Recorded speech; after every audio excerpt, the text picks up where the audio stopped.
Okay, so goodbye to everybody, and I would like to introduce panelists of the session number 8, Synergies between Cohesion Policy and Horizon 2020. Maybe the order should be different. Synergy between Horizon and Cohesion Policy. Manfred Horvat, Rapporteur of the session. Katja Reppel from DG Regional Development, okay. Mateusz Gaczyński, Director of Strategy Department of Polish Ministry of Science and Higher Education. Erkan Erdil, what is your affiliation? Middle East Technical University Department of Economics from Turkey. Nicolas van Gelen, province South Holland, of course from Netherlands. Okay, so let us start. So synergies between Horizon and cohesion policy.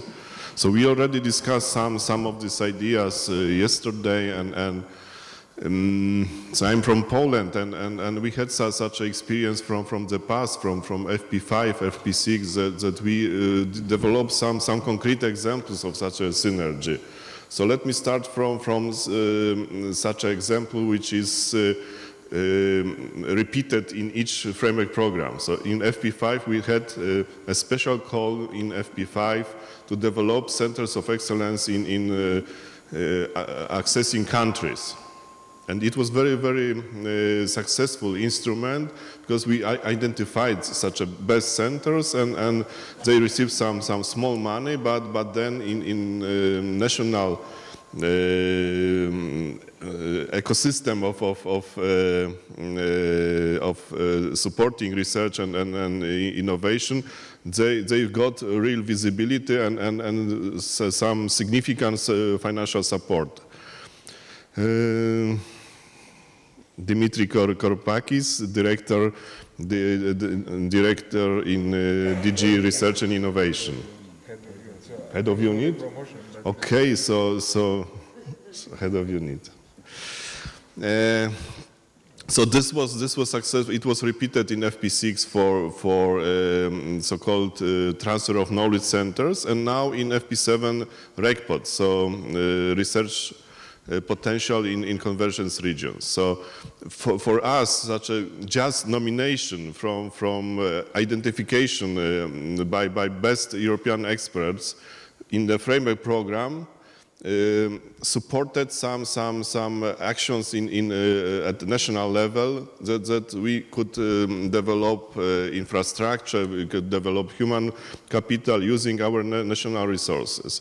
So this is such a synergy which works and shows that it is quite successful.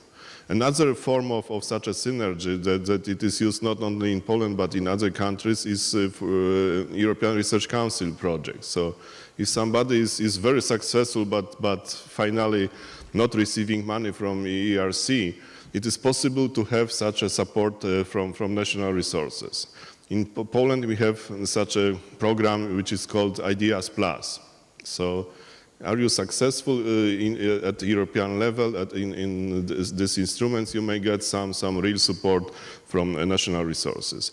So these two examples shows that it is possible to define synergy and also for Horizon 2020 and structural cohesion policy instruments. Okay, so let us start our discussion presentation. Manfred, would you like to add something at the beginning?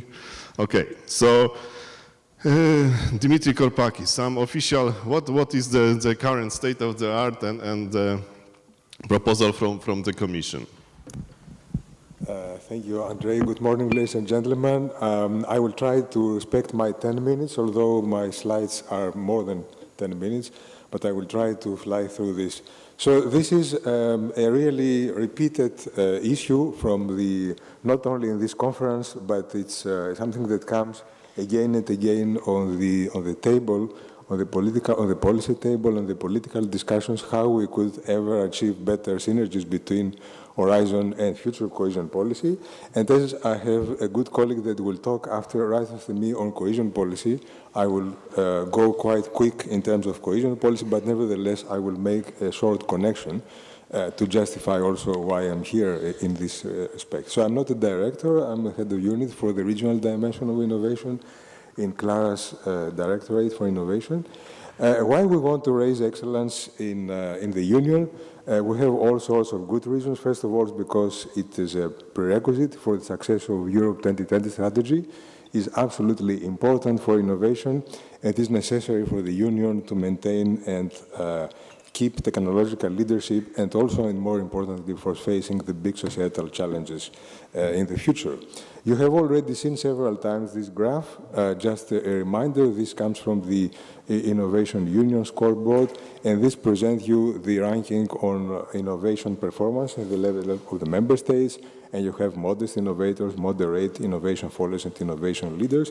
But all this, if you link it with what we see, for example, in terms of investment on R&D expenditure, especially in the private sector, which is one of the strongest components of the previous Lisbon strategy, and of course a component and the headline indicator for the new EU 2020 strategy, is how much the business sector contributes for research and development and innovation as or GDP. And there you will see that this ranking corresponds very, very much. There is a high correlation between this and the previous graph. There were a lot of references how member states participate in the framework program. We know that there is a widespread perception that some countries are systematically out of the picture. It's not entirely true, because depending on the way you do your analysis, and here, for example, is the financial contribution of the Union in the 7th framework program in signed grants, you will see that more or less there is some concentration in the center part of the Union, and also towards the Scandinavian countries and a little bit of the UK. But there are also a lot of other ramifications here and there, so it's not a very clear picture, and this comes from our databases. Equally, if you see the number of participants in signed grant agreements, the picture is also quite blurred. So we cannot really establish very clear patterns. And you can see also in terms of meshing of the different scientific collaborations in analyzing the bibliometric analysis from the FP7 interim evaluation. Of course, some countries do collaborate more with others. But again, you cannot really establish a very, very clear pattern of collaboration, although in some cases things are denser than in other cases. So it's a blurred picture. And the question is how we can maximize the impact of our public investment, which in times of crisis is a real challenge. So we have to see how we can reinforce the Union policies to stimulate excellence and innovation. And among the different Union policies, there are two that stand out by far by the volume of the amount of money that they mobilize, and also the structure, the instruments, and the qualities. And research and innovation policy and cohesion policy hold the key. So one particular issue is how to create more synergies between the two. There have been a lot of reports, and here you don't find an exhaustive analysis in the past of the different advisory bodies of the Commission and the Council. Specifically, there were two reports by ERAC, which is, many of you may know under the name of CREST, which is an advisory body of the Commission in terms of strategic directions for research and innovation policy. And all these reports, including a flagship report on the synergies of the expert groups, from where Manfred Horvat, we were lucky to have him as a rapporteur, they told more or less the same message. And this is remarkable because this took place in different years. All of them said that you have to collaborate first better at the level of the Commission services, then, of course, at national and regional level, find real hooks between the two policies, and also raise the awareness of those that are really responsible in the member states. And this was repeated by the Synergies expert group. In particular, they also coined the term stairway to excellence or staircase to excellence. You choose what is better for you. And we have also talked about smart specialization already, based on the regional innovation strategies. And there was also an advice from this group to move regions of knowledge and research potential in the new framework program under the cohesion policy. And if you read the report, which is available online, you will see that their suggestions were accompanied with a lot of conditions, and we will strive now to make this a reality. Of course, they also stressed the importance of the so-called knowledge triangle and the importance of the triple helix at the regional level, and of course they stressed the alignment with the national reform programs, which is something that some member states were not so happy to see. Just a very brief presentation of Horizon 2020 for those of you that had not the chance already to learn the text by heart. So it's the proposal of the Commission for the new framework program, 2014-2020. It is a distinct part, of course, from the structural funds, but there is a very good correspondence between the two in terms of objectives. We like to call our innovation union and the framework program really a new economic policy, because on the one hand we want to increase competitiveness, but at the same time we want to give answers to big societal challenges. And one of our first weapons is to work on simplification, because the single most important criticism on the framework program was always that it is quite bureaucratic, too complicated, especially for small players to participate. The three priorities for Horizon 2020, which are all in one single specific program, is our excellent science, industrial leadership, and societal challenges. And very briefly, in excellent science, we find the success story of the European Research Council, fundamental research, which will see its budget almost double in the next programming period. We have a new area, which is future and emerging technologies, that today you will find under ICT, Marie Curie, that you all know, and research infrastructures, including electronic networks, and then industrial leadership, where you will find the bulk of the present cooperation program and priorities, but at the same time you will find two particularly important new innovative areas which come to the framework program for the first time. The first is access to risk finance, for which you have, those of you, we have heard this morning from my colleague Martin Koch how this will be deployed. And then a particular program, a ring-fenced program for innovation in SMEs that is actually designed on the basis of the successful SBIR American program. One of the most important areas in Horizon is about societal challenges, where no member state can really face alone all these big challenges as health, demographic change, food security, clean energy, smart transport, climate change, and also what we have identified in a bit cryptic way, inclusive, innovative, and secure societies. And this is completed by the new things that we already started in the framework program, under the 7th framework program. And this shows only that the framework program is not only funding projects anymore. It is also entering very dynamically in the area of program management, and also with all the forms of public partnerships, public-private partnerships. We were going to simplify also because we will only have one instrument on ERA nets that will replace all the different nets that you see on the slide. But this is also an important thing to keep in mind, because this creates also an area for future potential for synergies with the structural funds, because for the most part, these activities are very much funded by the budgets of the member states, with the Commission only having a small intervention. Just a word also for the European Innovation Partnerships, for which there were conclusions adopted the last Competitiveness Council 2 days ago. And they are not funding instruments, so you don't have to confuse them with funding instruments, but I would say coordination mechanisms and innovation accelerators. To the burning question, how Horizon 2020 will interface with cohesion policy, there are some practical responses. And first of all, we are going to improve policy support to the member states and regions by setting up a policy support facilities that will be also active in smart specialization strategies, for which you have already heard a lot. We are going also to use existing networks that help cross-border science networks in Europe, because there is a strong potential there to increase the visibility of scientists involved there.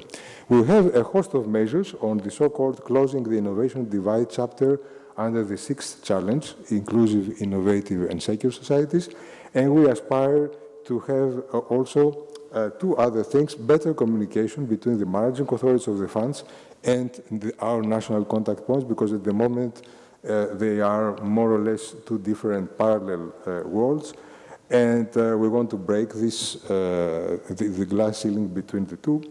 And we will also mobilize our thematic directorates, which hold a lot of particular experience that at the moment we are sharing with our colleagues in regional policy, so that they are better prepared for the forthcoming negotiations with the member states. Last but not least, we have also a practical guide, which is very useful and is now in a 2nd edition.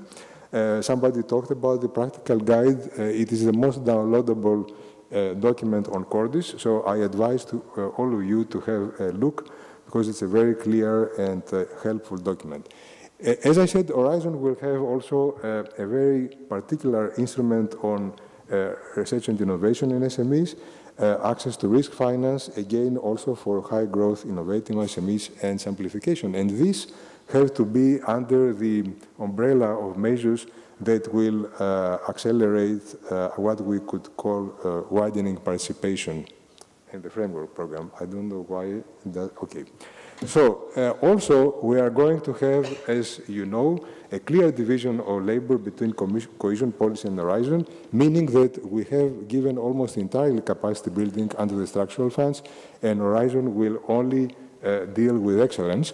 So keep that in mind to avoid confusions. So what we are going to do under the Closing the Innovation Divide, first of all, we are going to have a twinning scheme that will also cater for centers of excellence. If you have a consortium between emerging and advanced institutions, something that could probably remind you of research potential, but I can tell you it's not the same thing at all, because there is no equipment, for example, in there, and it's a lighter idea. Nevertheless, we have put there links to innovative clusters for innovation in the regions, and also an idea of how we can work on these famous seals of excellence that were repeatedly referred to. We have another scheme which is called ERA chairs, from the European Research Area chairs.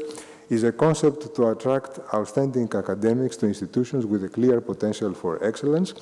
And this will be a quite ambitious scheme. And I think I don't break the law if I say that we are preparing a pilot that will be still called upon later this year to test a number of concepts. So I will not give you more information on that. Many people ask what is going to happen in the present regions of knowledge and research potential. We have made provisions in the draft regulations of the structural funds. Specifically, you will find Recital 7 under the draft European Territorial Cooperation Regulation that invites member states and regions to be inspired by these activities. And we have included also these objectives, cluster cooperation and twinning research institutions, under the mainstream European Regional Development Fund. So if I reverse now, the question is what kind of things we expect as Horizon 2020 from cohesion policy, because we should not always apologize, but we have also requests. We will ask them to develop these famous stairways to excellence through capacity building and support to an innovation enabling environment, and they are all on paper, everything is there, but we have now to engineer this. Upgrade the ways cohesion policy supports research and innovation, maybe by increased use of international peer reviews because we want to raise overall quality and also monitoring performance through indicators.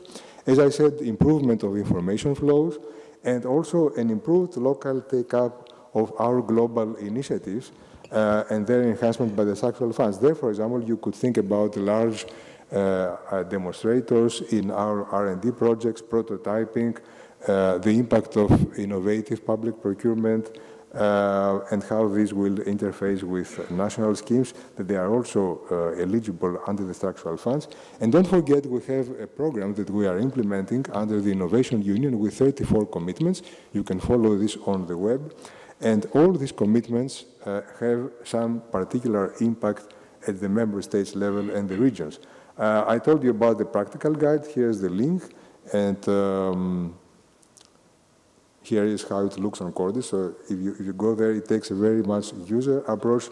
And I will probably finish up with this, because I found that it can give you a good idea of how we can reach the stairway to excellence that leads to Horizon, starting from cohesion policy. Thank you very much. It's like stairway to heaven. Thank you, Dimitri. So I would like to just as a comment from my side. I think it's important to think about two instruments practically, because Stairway to Excellence, if you consider the cohesion policy to build the capacity to improve infrastructure in each member states or region which is supported from structural plan, this is okay.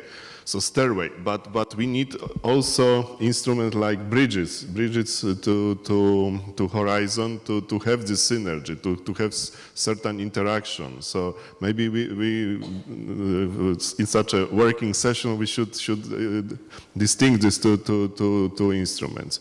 Katja, so how this stairway of excellence, stairway to heaven, will be incorporated to the cohesion policy? Well, thank you very much. In the hope that my slides will somehow magically pop up. Now, this is a very expensive high-tech escalator which you've chosen there, which, if you look very, very closely, it actually double, one way up, one way down. Now, I think one way up would be fine for us, and maybe a simple staircase, not a super-duper expensive electric escalator would also do. Anyway, thank you very much for giving me the floor. My name is Katja Reppel. I work in DG Regional Policy in the unit for thematic coordination and innovation. I wanted to talk, hopefully with the support of PowerPoints. Is there any trick? Yeah, you press. Oh, yeah, okay. Hang on, let me just see that this goes. Yes. I wanted to talk a little bit about the current cohesion policy support for innovation, then about how do smart specialization strategies link into this, and also with an outlook on the future. And last but certainly not least, and that's the core, about the synergies. What do I have to point at with this? Here. You'll know that map. It shows currently where the biggest part of the cohesion policy funds is sitting. It's almost 350 billion, which is up, and concentrated really over 80% in the regions which are not so well developed. The purpose of what we're doing is really generating growth, and that through research and development and innovation, and we're really targeting it to all regions. As you've seen before, most of our budgets, really in absolute numbers, also for research and innovation, go into the regions which need it most. You maybe have heard that that's about a quarter of the funds, which is currently going into this, 86 billion, a range of different activities related to innovation, so not only R&D and innovation in the narrow technological sense, but also entrepreneurship, which is very important. I heard also yesterday with great interest presentations from Philippe van Rie and other colleagues who were underlining that without entrepreneurial spirit, you actually won't get the research results into the market and translate that into values, as it has been said this morning, commercial values, social values. You need entrepreneurial spirit. ICT, also a very important point where a lot of investment should go into that. and human capital development, not the least also for postgraduate studies. So this is a field also where we cooperate with our colleagues in the Directorate General for Employment and Social Affairs and the Social Fund, which invests into this. Why do I say all this? Basically to remind you that the current period is not over. So when we talk synergies, please look into the current period. There is almost 50%, maybe by now, the data is slightly outdated, 40% of the funds which has still not been spent into projects. So it's very important to get that out and get it fast. I think we owe that to our industries, to our researchers in the times of financial crisis. The results, very quickly, 2 million and something jobs have been created in the last period. We hope to be able to repeat it in this one. 46 research and development projects have received, 46,000 research and development projects have received support, with a lot of job creation also for researchers. We have a bit of data material from the current period showing that those enterprises which received support are actually faring very well or slightly better, let's say, than those firms who did not get our support, both in terms of patents and in terms of product and process innovations. You've seen a similar map before showing the innovation divide in Europe. Let me try to match that with the next map. Ideally, this should now pop up.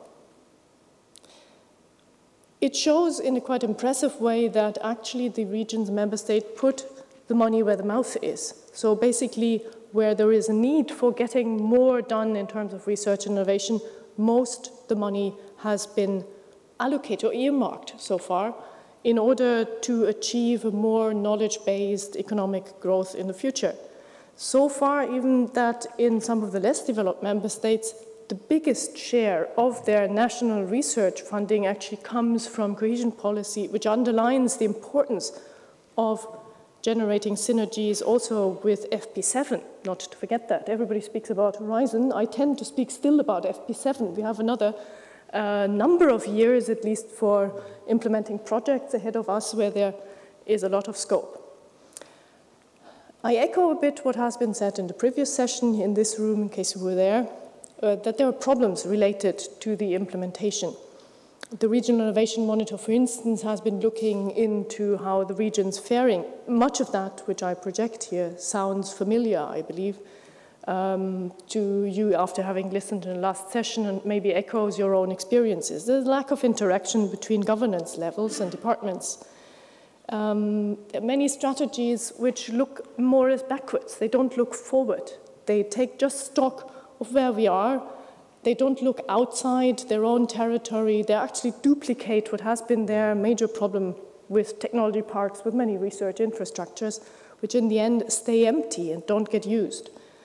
There's not really a big concern for critical mass, which is also related to the issue that some very fashionable topics are picked up on, and without really looking into, is that what my local economy needs? Is that what the enterprises can absorb? How do I bring the enterprises aboard?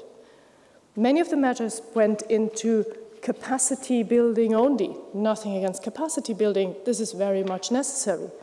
But innovative firms, more than grants or venture capital or guarantees or things like that, what innovative firms really need are clients. It's market access. And that is something which has been really not seen in a connection. A lot of the budgets of cohesion policy goes through public procurement.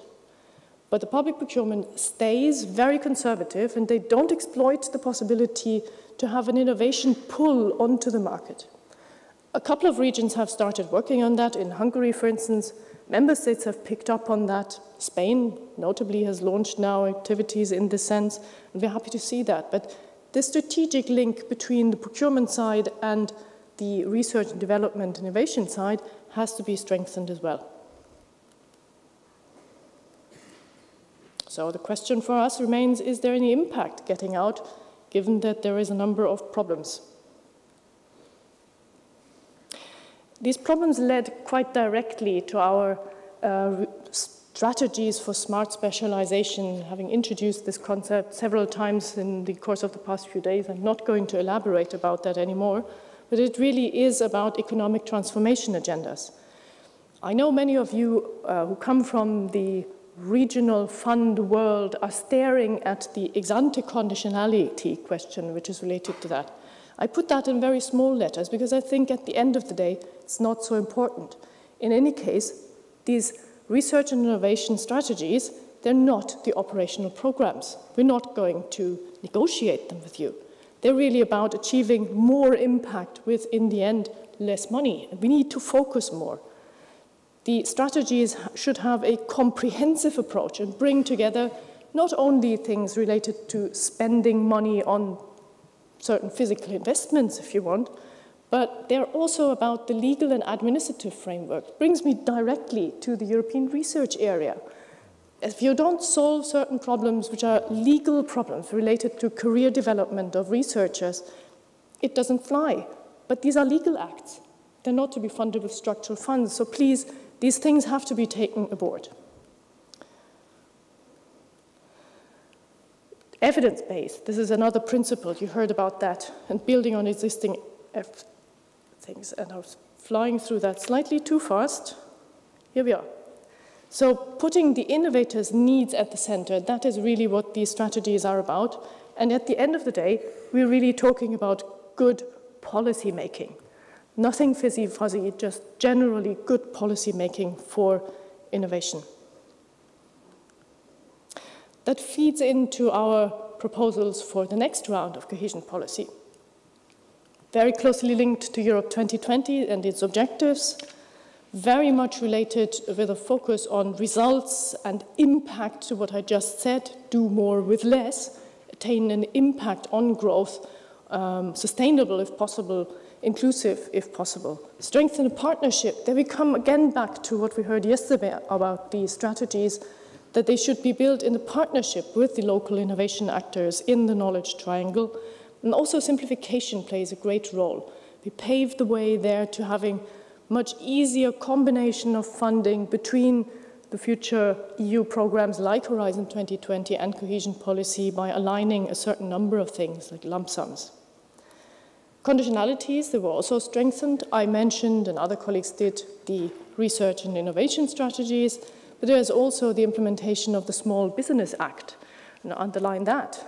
I said before, very important to have the enterprises aboard. But if it takes ages and is very, very costly to set up businesses, it doesn't fly, and speed is an issue. So the SBA conditionality entails as well to cut back really extremely on the cost and time it takes to set up businesses. And more coherence between the funds, that is something which came up. Synergies with Horizon 2020 is figuring in this common strategic framework which we're developing as well. And last but not least, and I think this is a major message, the thematic concentration. So what is this thematic concentration? 80% in the more developed regions, 80% of the budgets should go into research, innovation, SME competitiveness, and energy efficiency, so the low carbon economy. 50% in the less developed regions. This is quite massive money. Although you've seen before there's a little bit less money around in the next cohesion policy funding round, this still adds up to the current levels and even more. Here you see, again, concentration of the budgets into the regions that are not so developed. But I put to your attention the budget numbers we're talking about per capita. We're not talking about zillions of money per capita in a region. It's 25 euros per person per year in more developed regions. So we better get it right where to invest it. We really have to focus. And not everybody can have a piece of that cake. In the less developed regions, okay, it's 11 times more per capita in the less developed regions, but still, it is not endless amounts of money. Here again, the map, you see, changed slightly. In some of the member states, really, the regions did progress. Despite financial crisis and all that, which you'll tell me, there were some regions shifting from one category to another, which is encouraging to see. I mentioned before there's a very strong alignment with Europe 2020. Here the overview. Research, innovation, ICT investments, competitiveness of SMEs, that all is known to you. But I also wanted to point out how it works. Issues like climate change, environmental protection, sustainable transport. You can't do that without innovation. It's really linked. When you go into the field of employment, education, it's very, very basic need of enterprises to have high-skilled people who really match their needs. And certainly not to be forgotten is here, number 11, increased institutional capacity and effectiveness of public administration. That also hampers in some regions and member states the effectiveness of the rollout and the investment of the funds. We're quite deeply into the current financial period, and there's still a lot of money which has not been allocated, as I said before. In terms of the priorities, a little bit more flesh on the bones to confirm what Dimitri has said, the staircase to excellence. That is an issue which is seen as a key action for investment. Innovation in SMEs is very, very important. The exploitation of new ideas. This echoes 100% what has been said just before in the session we were there. Generating ideas is fine, but translating them into economic and social values, that is where we need to invest in a lot more. And ICT, obviously, the ICT take-up is an issue where we need to work on, and certain infrastructure measures in terms of broadband rollout are also necessary. SME competitiveness, as now, entrepreneurship, very well represented. New business models, so emerging sectors, emerging industries, cross-sectoral cooperations, all that is up there and should be funded. As a reminder also, our colleagues from the field of rural development and fisheries, they also joined into that. They dedicated expressly money from, therefore will hopefully, if the Parliament and the Council in their wisdom agree to that, dedicate quite substantial amounts to innovation and restructuring of SMEs in their sectors. And to round up, the employment and the employment colleagues are also supporting with access to business incubators, self-employment, and so on, the activities in terms of innovation. And that brings me to the final part of my presentation on synergies, really. We're talking a lot about Horizon 2020 and cohesion policy, and I think Dimitri covered that very, very comprehensively. But there are more programs around. And I'm afraid in cohesion policy and their funds, we have to look into that. There is yet the program that supports competitiveness of SMEs and the Enterprise Europe Network, which give support to local enterprises through support networks. Well, a lot of that could be funded for the national counterpart and regional counterpart with cohesion policy. On the rural and fisheries side, I mentioned that already, Connecting Europe facilities or transport ICT networks, that's already dedicated with specific budgets. We need to look into that. Life Plus is environment, also there. A huge amount of the budgets, you saw 20% in the more developed regions, 6% in the less developed regions, will go into environment, climate, and so on actions. Erasmus for All. Logic, if we have so much emphasis on developing employment, entrepreneurship, and so on, we need to get into that. And also Eureka, to get a little bit out of the European Union's own institutions. And that, in fact, is not only about funds, it's about policies.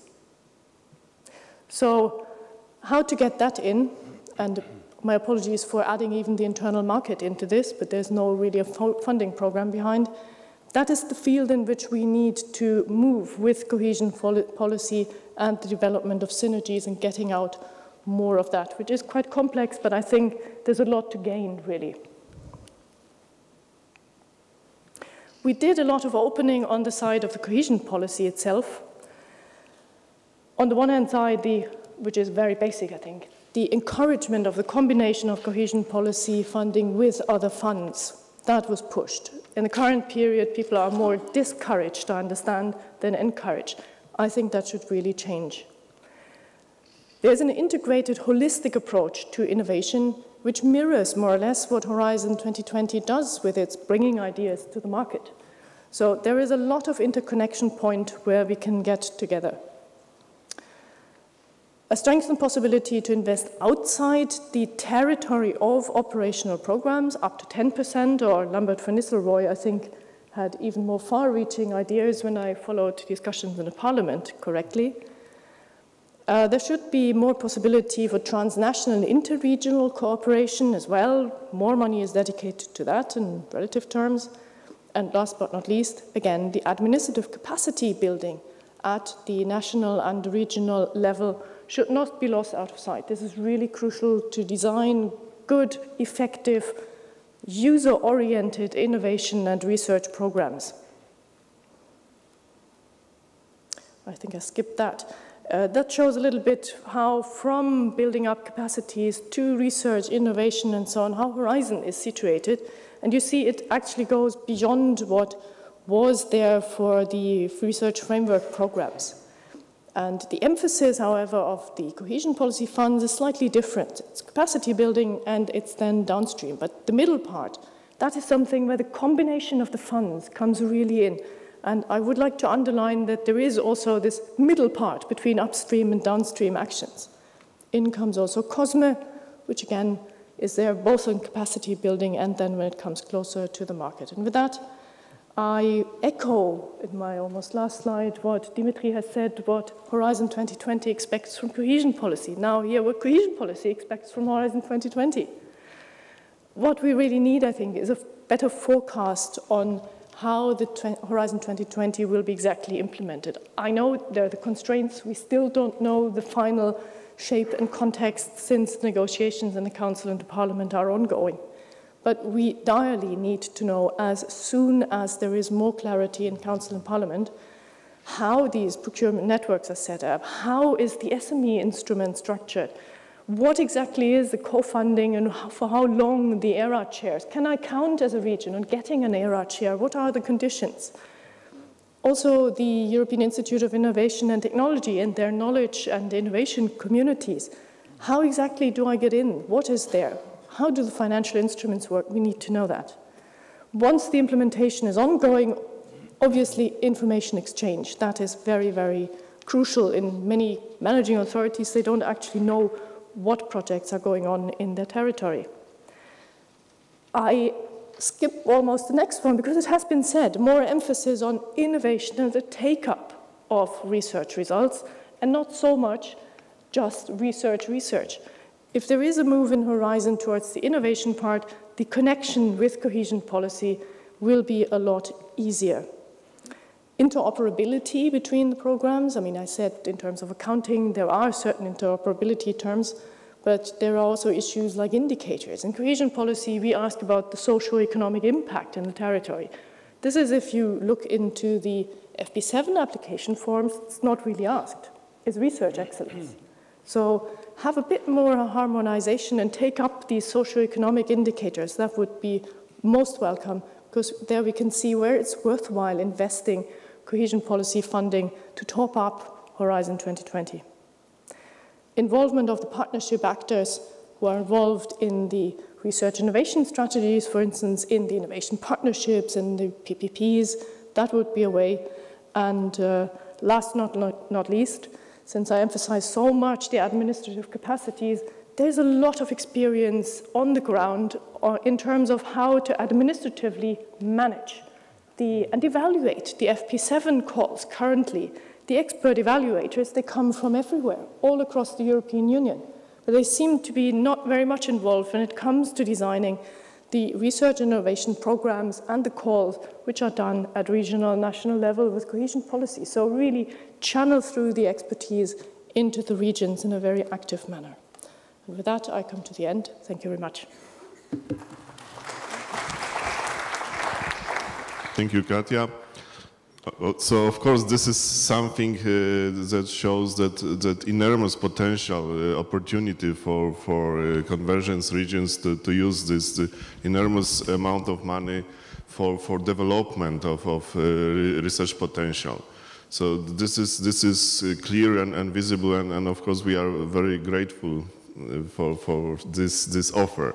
So especially I would like to repeat 50% of European Regional Development Fund should be devoted to this innovation research and also energy efficiency. So this is something that makes enormous budget for each country having this convergence regions which can be used for these activities.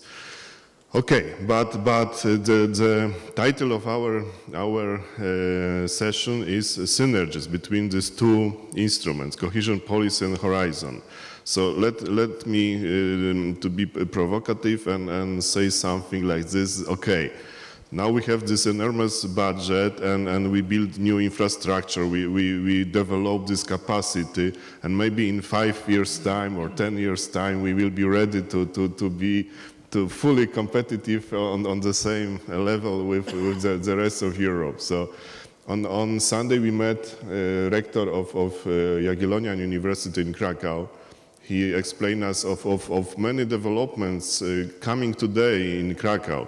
€500 million is now invested in R&D system in Krakow. And he told us 5 years more. We need to develop this potential. We need now to concentrate on human potential. And so in 5 years' time, we'll be ready to be on the same level. So does Europe has time for waiting for this development? So the question is, it was raised by Lambert van Nistelrooy that today in FP7 participation from EU 12 is something like in some calls 5%. So very, very low, sometimes 10%. So how to and the synergies, I read this as a, we should develop many bridges, to use this potential which is under development, but today to use this potential, existing potential, emerging potential in current activities in FP7 in Horizon. So this was idea for this debate today, also to find some instruments, because in principle everything is ready. So Dimitri showed us that in this priority 6 there is a room for some preparation from the side of Horizon to make these bridges, and in cohesion policy we have plenty of money and to develop these bridges. So, but how to do this? So I think the opinion of two countries, Poland and Turkey, is now critical. How we see this? Shall we wait this 5-10 years for these developments, or are we happy with this, or shouldn't be much more active now in the framework program today, because this potential exists and we have many barriers to enter to do these programs today. So Mateusz Gaczyński from Poland. You may sit, so I think it's maybe more convenient for you, or as you prefer, please. It should work. Okay, it works. Sorry for not being prepared with the presentation. I will speak from my head. Thank you for this provocative question. And I think Europe cannot wait 5 till 10 years until Poland or underrepresented countries will develop its capacities or the level of excellence to the level matching the one seen and experienced in the older member state. But in order to do so, we need to do one more thing, seeing from the perspective of Poland and the Ministry of Science and Higher Education.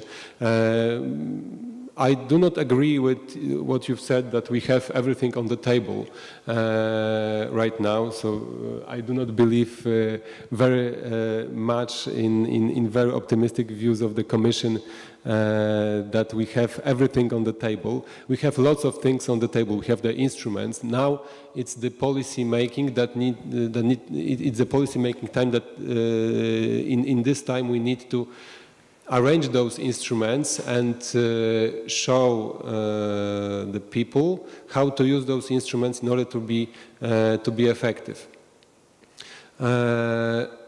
one of the priorities of the Polish presidency, which ended 5 months, so almost 6 months ago, was the issue of underrepresentation in the framework program. Like Andrzej said, more than 80% of the resources in framework programs, in 7th framework program, are consumed by the 10% of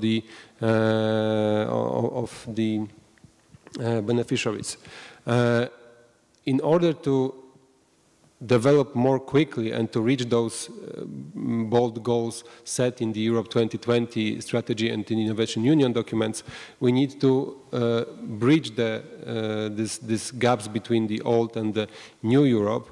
We need to develop more quicker, and during our presidency we tried to stimulate the discussion on the issue how it should be done.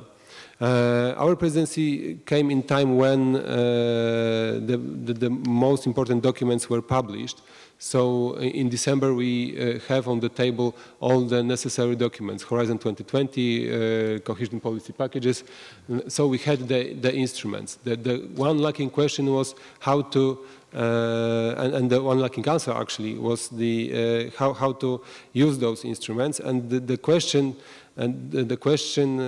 this and others connected with this question are being asked by the different people, not only from the EU 12, but also from other member states during the working group meetings.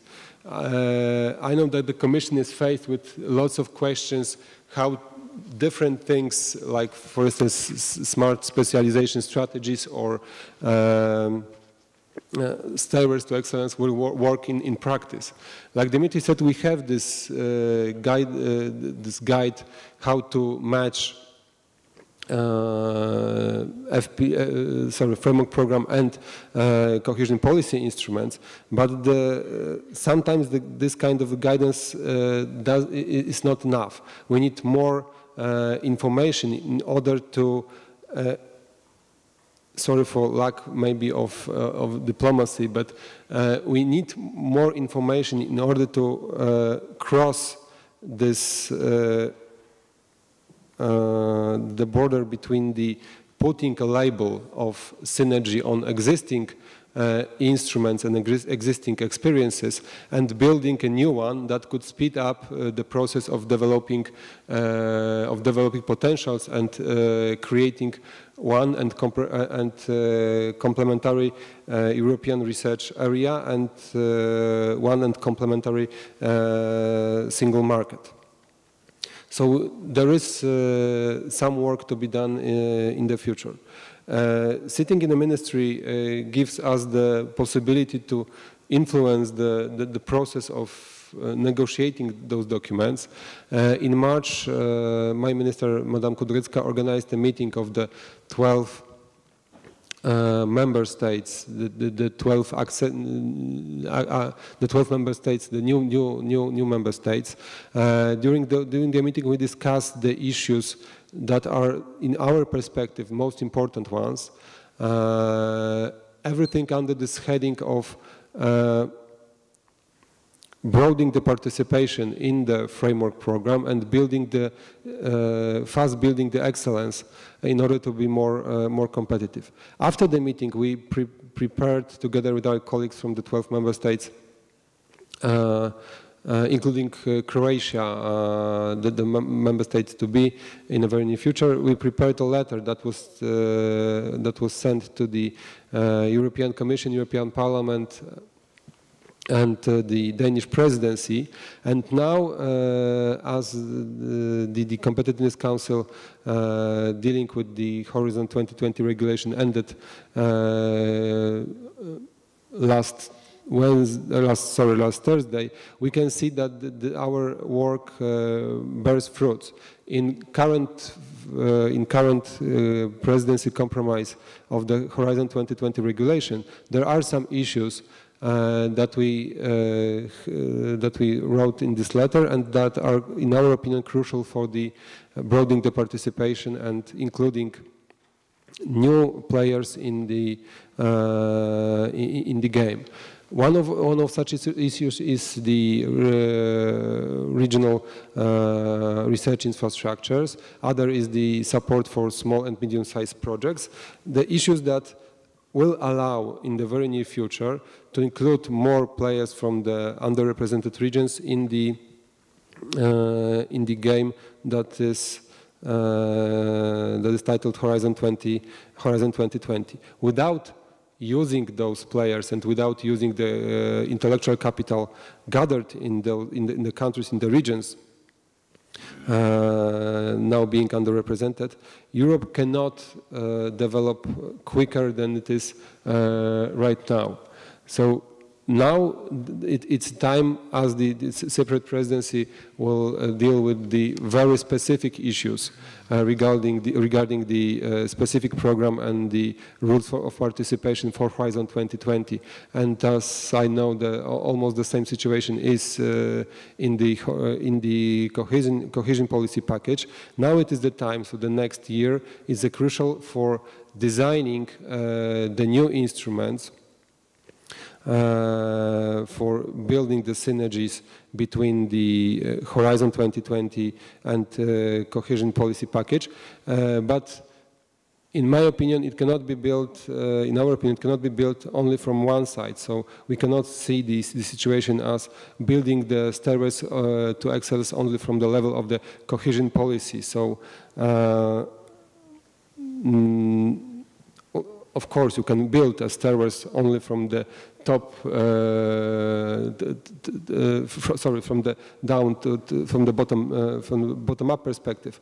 But in my opinion, in order to be more effective, we need to combine our efforts. So we need the matching instruments that will stimulate synergies between cohesion policy and the Horizon 2020. So that is our goal for the next year. Maybe sometimes we need to see the perspective more broadly. Sometimes I get the feeling that we see the discussion on the synergy only from the perspective of instruments, and that's maybe why we sometimes lack this feeling that the instruments should serve its purpose. And in our opinion, the purpose is to spread the participation in framework program and to full use the intellectual capital gathered in the underrepresented regions. Okay. Thank you very much, Katja, also for this billion you are preparing. And Katja has a plane now, so goodbye and good luck.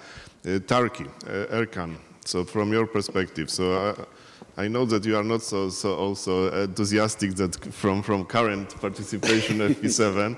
So we are both at the program committee, and sometimes we are discussing. So how do you see this problem? Yeah, in order to answer this question, in fact, at the previous Y conferences, I noticed the curiosity about Turkish clusters and interfirm linkage SMEs. So I have prepared a long presentation. And I suppose it's going to be downloaded later by after the conference on the website. But I'll summarize in 10 minutes this presentation. And first, I will point out the main characteristics of the Turkish SMEs clustering interfirm linkages. Then I will go with the Turkish participation in FP7 and continue and conclude with the answer of your question. Okay.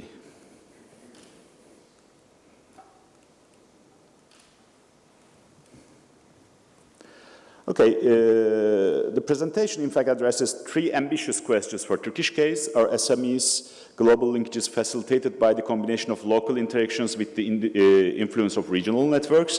How do regional networks embedded to global value chains in such a way that supports the organizational learning and strengthen the linkages among SMEs? And finally, do national EU funds enhance the functioning of these networks? when we look at Turkish clusters, Turkish national policies related to industrial development locations are stimulating the formation of agglomerations of similar sector firms. Due to basic networking concerns, SMEs in manufacturing sector are encouraged to locate in appropriately planned small industrial estates and organized industry zones. And these are the basics of the Turkish clusters. These places are planned and managed according to different regulations and incentive methods to encourage appropriate firms to locate and operate in these areas. And the basic aim in developing this type of formation in regions is to provide firms with an effective business environment that contributes their competitiveness and eliminates drawbacks related to infrastructure, bureaucracy, etc. The industrial agglomerations, which are denoted as Turkish production networks, are formed to be an outcome of the economic and special transformation that has been taking place just after 1980s. But what is important in this economic transformation is the increasing importance of some industrial agglomerations that are located far from the earlier manufacturing cores in terms of production and exports. Obviously, these new industrial agglomerations are located in the different parts of Turkey and at different stages of evolution. So, the SMEs in Turkish economy have great importance, and various technological and financial instruments developed for the provision of support. The necessity of effective integration of Turkish SMEs to international economic area stress the importance of SME support policies and the need for an effective global value chain approach to increase the competitiveness of Turkish SMEs to compete globally. Unfortunately, there are various supports. The desired level of competitiveness could not be achieved yet. Okay, this is a map of Turkish cluster. It's rather an old map, but you can see some sources to update this map, also this website. When we look at the inter-firm relations in Turkish clusters, Turkish subcontracting supplier-buyer relationships have three main characteristics. Some of the network relations are long-term and duration is determined by the product life cycles. Some of them are institutionalized and hierarchical in terms of the large firms and small firms networks, and they are contractual and characterized by specific procedures. And the historical development of buyer-supplier relations may also be analyzed better with the context of the national culture. This is very important. Turkish culture to be relatively high in power distance and collectivism. Okay. While Turkey does have a large agricultural sector with rather low productivity, it does have a sophisticated industrial and service sectors which are already operating at high levels of efficiency, adopting advanced technologies, efficient production processes, and exploiting economies of scale, especially with the large domestic market. They are at least as successful as the competitors elsewhere in Europe, particularly the new members in Central and Eastern Europe. And Turkish manufacturing firms are embedded in the regional business networks. Trust and informal relations are important in the context of these business relations. The audience, especially from the South Europe, may know this story. Okay, we can skip this. Okay, this is the same story common to Southern Europe. All Turkish business tycoons have certain characteristics in common. Family support in commercial activities at the start of their life cycle, the arbitrary choice of their initial area of activity, as Alice Namus noted. There are problems in defining the core competencies for either SMEs or large firms, heavy engagement in unrelated diversification as the business grows, and good business relations, especially in state circles. So, another aspect is that public funding from government bodies like the Scientific and Technological Research Council of Turkey, State Planning Organization, now it's the Ministry of Development or Ministry of Science, Technology and Industry, is to be effectively translated into marketable products and services. Hence, in this generic scheme, Turkey is favored by its large internal markets, but also shows the benefits of recent microeconomic reforms promoting global competition. So, mainly there are three instruments for 3 EU instruments towards clusters in Turkey, the 7th framework program, just the Regions of Knowledge program, and instruments for pre-accession and competitiveness and innovation program. In the Regions of Knowledge program, we have 6 projects, 1 coordinator and 5 partnership, and total budget is around 14 million euro, and the budget of Turkish partners is around 1.8 million euro. The first project is from the 2008 call. It is the Food Cluster for Rice project. And the overall objective is to create a common dialogue platform and joint action plan among the agro-food clusters that will maximize capacity for research and benefit from research infrastructure through complementarities. And the second one is from Istanbul region. It's ERDF project, joining innovative approach for the integration and development of transnational knowledge of cluster policy related to independent of elderly. The third one is the Clean Aerospace Regions Project K project. It's from, the partner is from Eskişehir. It is one of the important aerospace clusters in Turkey. And the fourth is the Eastern Marmara Region Intra-Regio project. And now my colleague is presenting this project in another room. And it's from Istanbul, again, towards an intermodal transport network through innovative research-driven clusters. And the fifth one, again, Lock for Green project from Istanbul. It's a transport cluster development and implementation measures of a 6-region strategic joint action plan for knowledge-based regional innovation. And finally, one partnership from Mersin region, so-called EU project. Its title is Sustainable Organization Between Clusters of Optimized Logistics at Europe. So, you may know that these instruments for pre-accession are more or less same for associated countries of structural funds. We have 2 nationwide projects. The first is development of a clustering policy for Turkey project. Its budget is 6 million euro. It's coordinated by the Undersecretariat of Foreign Trade, and it's finished in 2010. And the purpose of the project was to develop a comprehensive and visionary clustering policy that contributes to the sustainable social, environmental, and economic development in Turkey. The second one is the continuation of the project, use the results of the first project. It is just started in 2011, empowering SMEs for networking and interregional cooperation. The coordinating agency is same. It becomes now the Ministry of Economics, this Undersecretariat. And the purpose of this project is to improve networking and cooperation between the RCOP and non-RCOP regions through developing and piloting cluster-based inter- and intra-regional networking and cooperation strategies. And from the CIP program, we have just one project. It's the Capacity Development for Cluster Managers project. It's coordinated by Asian Exporters Association. It's an NGO. I will come to this point later at the end of the presentation. And the objective is to transfer capability on cluster benchmarking tool, cluster quality label, cluster management model, and cluster managers training program for Turkey, developed by European Clusters Excellence Initiative. So, the conclusions. I think I'm on time. Since the 1980s, the liberalization of Turkish economy stimulated the creation of regional production networks centered on internationally competitive manufacturers. In response to these developments, the government has activated a number of instruments to foster the ability of SMEs to participate in global markets. Global conditions in the aftermath of the crisis, the recent crisis, highlight the need to further improve the international competitiveness of smaller local firms in order to achieve sustainable and broad-based growth. And we are, in fact, somehow successful, and this is might be the reason of, micro-reason of the Turkish miracle nowadays.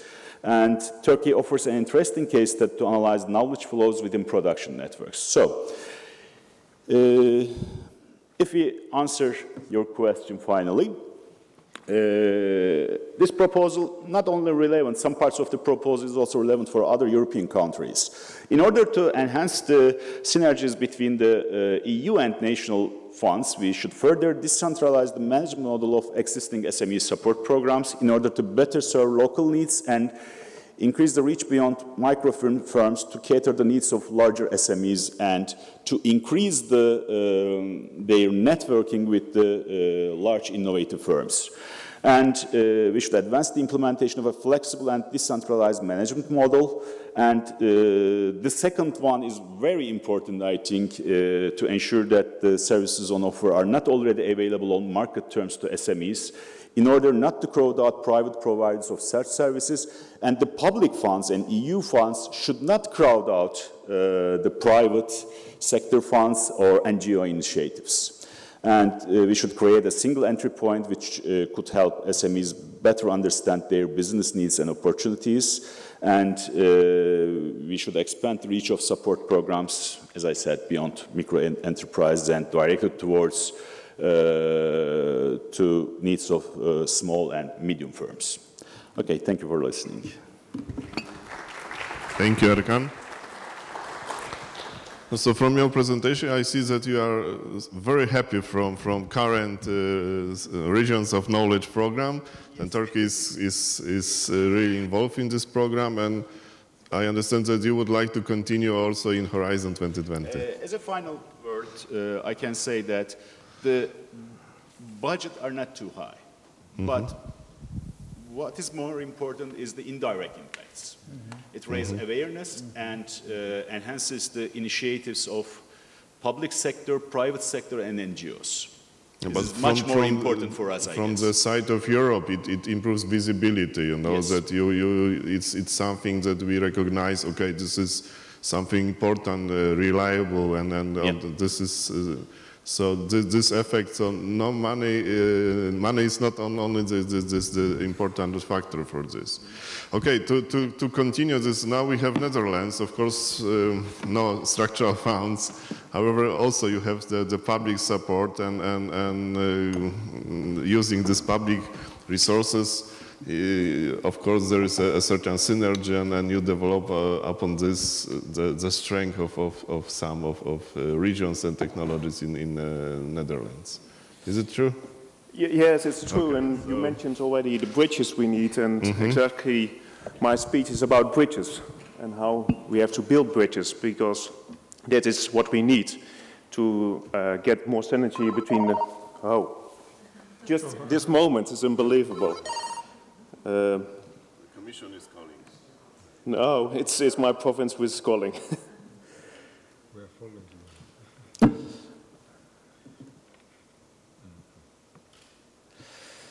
Good afternoon. Thank you for giving me the opportunity to share my experience with you. Ladies and gentlemen, more synergy between cohesion policy and Horizon 2020 would be highly beneficial for innovation and therefore also for the region. But what is the recipe for more synergy? What is he doing? Still unbelievable.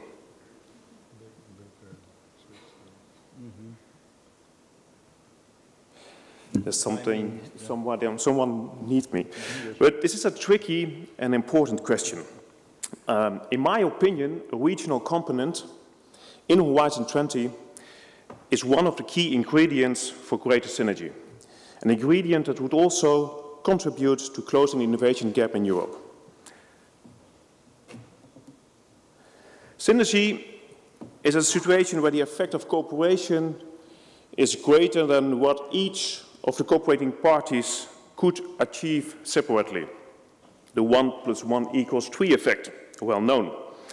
The American inventor of the telephone, Alexander Graham Bell, said once, "Great discoveries and improvements are always the result of cooperation between many minds." And he had a point. But the framework program belongs to the minds of science. The cohesion policy belongs to the minds of policymakers at the regional level, for example. If those two worlds would work together more effectively, the rewards would be impressive. But is it that simple? Those two worlds do not speak each other's language very well, which can lead to miscommunication and makes working together quite hard. I speak from experience. In my work for the province of South Holland, I stimulate and facilitate innovation in the region. My involvement ranges from managing cluster programs to bringing together triple helix partners. This is why I think I can contribute to this ongoing and important debate. And I want to share with you our experiences in working with the instrument of the cohesion policy, especially the structural funds, and the framework program, especially Region of Knowledge instrument. South Holland is the main economic province in the Netherlands. Over 22% of GNP is earned there. And the economic engines are the Rotterdam port, the greenhouse horticulture, and a number of growing, fast, innovative clusters, like life and health science and clean and delta technology. However, also our competitiveness is under pressure. Basically, we are not innovative enough to compete at world scale level. How do you enhance the innovative capability in a region? Research shows that innovation is not a linear process, where increasing scientific input leads directly to results and innovation. Innovation is rather an interactive process that involves intensive communication between different actors and exchange of ideas. In short, innovation is about cooperation, interaction, and networks. The following case study emphasizes this theory, and I want to talk about the initiative, the Medical Delta, a triple helix collaboration in the life and health science in the Netherlands. Within a radius of 30 kilometers, we have 3 complementary universities. One specialized in Leiden, one technical in Delft, and one classical in Rotterdam. Furthermore, the same region is home to 2 large academic medical centers.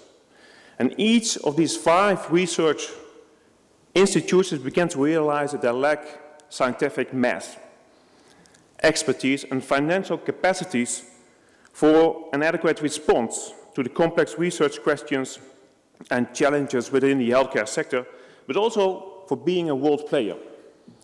They realized that they didn't make use to the utmost of the advantages of their proximity and complementarities.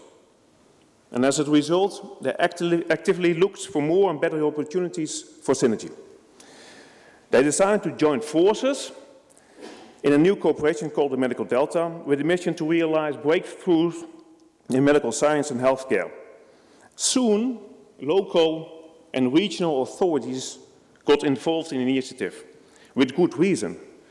One of the objectives of the partnership is the realization of expensive joint research infrastructure without government standing in the way at the last minute. This was and still is often the case, because public policy works different from science. Joining forces fairly quickly led to results. Parties sharing a vision made it possible to win the major Netherlands Center for Electron Nanoscopy situated in Leiden. Sharing a vision and unity was not enough. The help of structural funds was also indispensable. This unique center of excellence, which is a stairway to excellence, always also in Europe, is dedicated to powerful imaging development technologies which are aiming to reveal the complex inner workings of biological systems such as a cell. And the visualization and understanding of such small details is the first step to cure diseases like tuberculosis, malaria, and cancer. And all research institutes and companies also can use this research instrument. It has an open access facility. This enlarges the chance for excellence, and using this instrument already brought forward more successful applications which have been submitted in the framework program. This cooperation made the stakeholders realize that they had been invisible for too long. Each university had only been concerned with themselves, and due to the internal competition, stakeholders were not able to respond properly, for example, to the cohesion policy. This policy was, in a sense, a black box for the knowledge institutions. But the framework program was, in a sense, a black box for the regional authorities. And the deployment of the Region of Knowledge instrument initiated a change.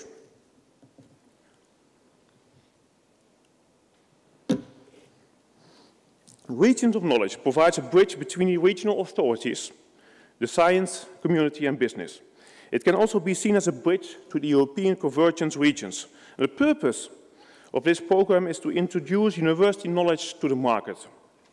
The participating parties can ask support for questions ranging from making a SWOT analysis to the organization of workshops.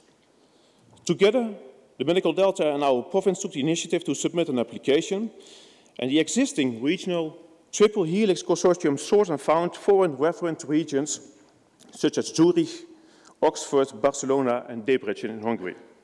A ROC application was submitted and accepted, and the European Health Ties Partnership was born.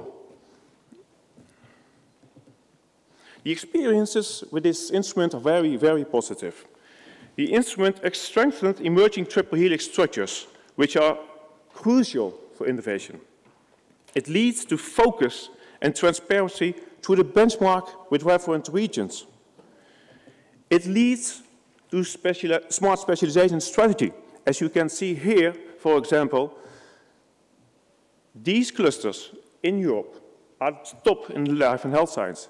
But if you compare them with other clusters in the world, Boston, San Francisco, Beijing, and Israel, you can see that they are only top in some parts of disciplines, and not, for example, in cancer research. This is important to form and formulate a smart specialization strategy. It made the medical delta visible and more attractive, and at the same time better aligned with cohesion policy. It made the cluster more competitive in a short time. It has led to the reduction of the innovation gap. A region as Debrecen is developing rapidly in the right direction. It has led to successful joint research projects, including a framework application, or, as one of the participating professors put it to me, I can copy free and legitimate, and I'm learning from it. This is unique, because normally you get punished for that. Ladies and gentlemen, as I understand it, the Region of Knowledge instrument is foreseen to be included in the next cohesion policy instead of the Horizon 2020 program. I doubt that this is a wise choice. Achieving synergy is all about collaboration. It starts and revolves around people who know each other, understand each other's language, or are willing to understand each other's language and find each other quickly. The design of the programs, Horizon 2020 and cohesion policy, along the lines of separate roles of science, government and business, makes it more difficult to bring those worlds together. It does not always fit with the interactive nature of the innovation process, nor makes it more difficult to close the innovation gap in Europe. We need instruments which can form a bridge between the different worlds of science, business and government. And the Region of Knowledge was for us a bridge. And the smart specialization strategy can have the same effect if the program is led by a triple helix consortium with common responsibilities and also financial commitment from all parties. So in conclusion, what lessons do I draw from this experience? Be pragmatic. Go where the energy flows. It's not the policymakers who will decide where we have to specialize. Business and scientists will define the path. But without governmental involvement, reaching the top is quite hard. Innovation is about interaction, communication, and networks. So organize and act in that way. A regional component in Horizon 2020, like the Region of Knowledge instrument, helps building triple helix structures. And therefore, the smart specialization strategy must be guided by a triple helix consortium with a financial commitment from all parties. I hope these messages will help to find a good recipe for more synergy between the programs. Thank you very much. Thank you very much, Nicolas. So practically we are out of time, so just to summarize this from my side, I see that there is still a lot of work to be done at this programming phase. So it's something that we have now a year of debate, how to use in optimal way cohesion funds and how to organize Horizon to be really working in synergy between these two instruments. So it is clear that cohesion policy gives our enormous opportunity for weaker regions, and there is a lot of instruments, of course, big infrastructure and medium-sized infrastructure, and clusters, and each step we could really interact with our colleagues from more experienced regions, clusters, you know, to advise us to build something. I see this weakness in Poland, this triple helix. So we have clusters, but it is something that not all ingredients are developed properly. So for developing clusters, for sure, we need such a interaction, networking with other European clusters. So some kind of regions of knowledge should remain or should be built for future. This is very important. Okay, so this is cohesion policy. Horizon, what was said by Lambert van Nistelrooy, so 10% participation of EU 12, it is not acceptable. We should do something to have Horizon more open for our participation. And there is a lot of possibilities, such as bridges between these two programs to increase, to open to make more friendly Horizon for participation from these weaker regions. So, and not always there is a problem of money. So sometimes it is, as I said at the beginning, so from Horizon to get such a seal of excellence for some actions, for center of excellence, for clusters, for some network, partnerships, knowledge partnerships, give us money from structural funds. So such bridges are necessary to develop, to define. And I think that this is also, there will be the output of our conference to define many of these bridges, so supporting this synergy. Manfred, could you summarize from your side? It is work. It's work. Okay, thank you very much for giving me the chance to summarize this shortly.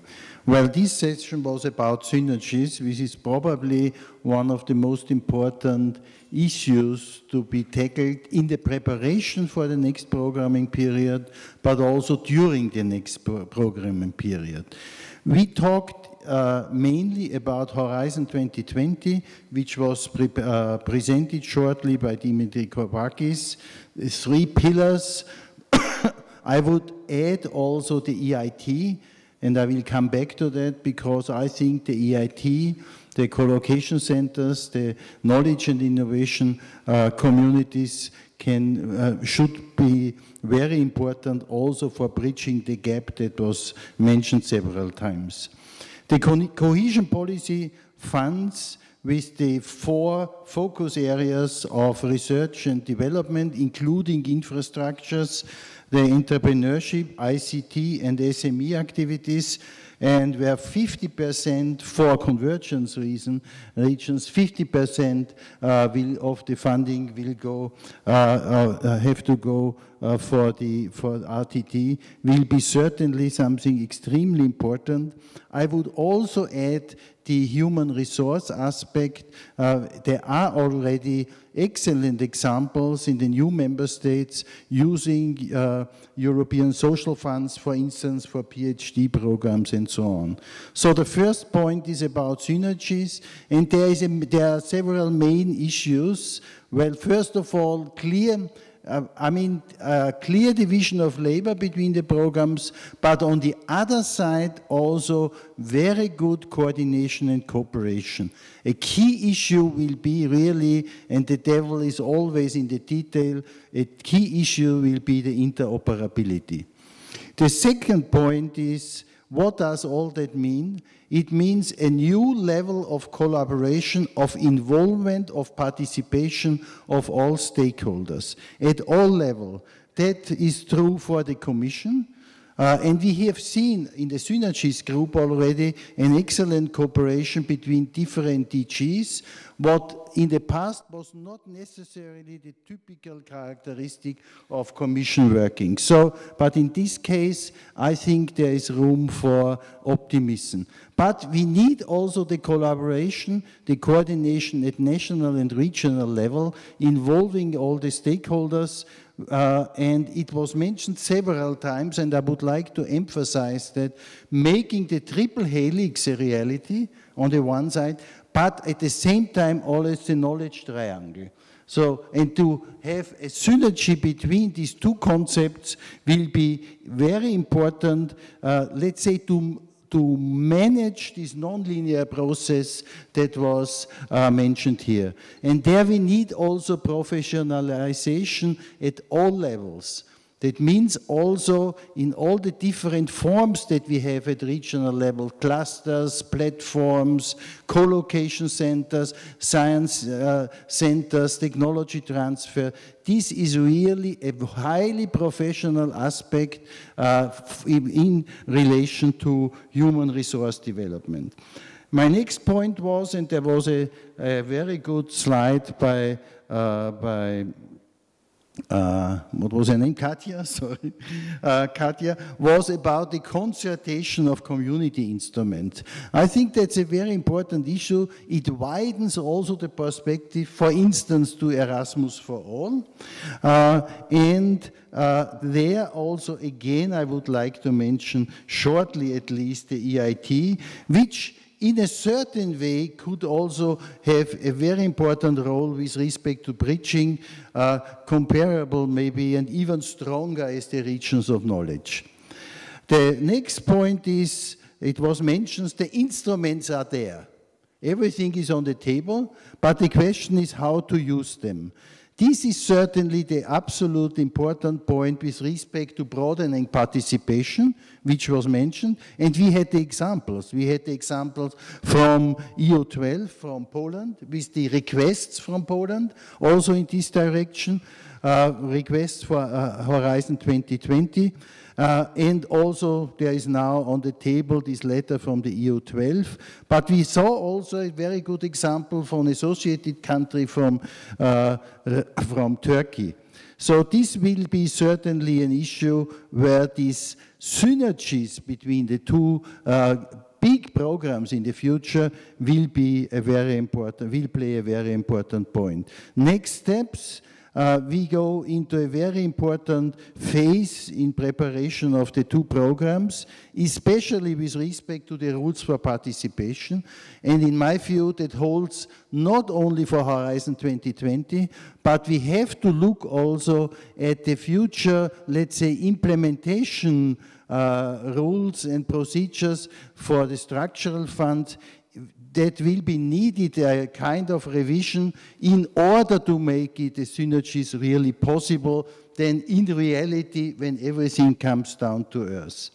Last point, it was mentioned, funding, and Nistelrooy mentioned it yesterday very often. Not everything is just about funding, and I think that's very important. That's important, especially when we look at the smart specialization strategies of regions, so that this really starts from the potential of the regions and not only looking just what kind of funds and are available and which requirements are bound to them. So look at the strengths of the regions and consider also the indirect effects that were mentioned. It was mentioned by Turkey and also by others, where we see that all these activities are important for awareness, for stimulating, for raising the visibility, and finally to contribute to the European research area, to the European research, innovation, and higher education area, because also in this, let's say, policy concepts, we should make a reality of the knowledge triangle. Thank you very much. Thank you very much, and so this is the end of session, so thank you our panelists, and now we have the break. Thank you.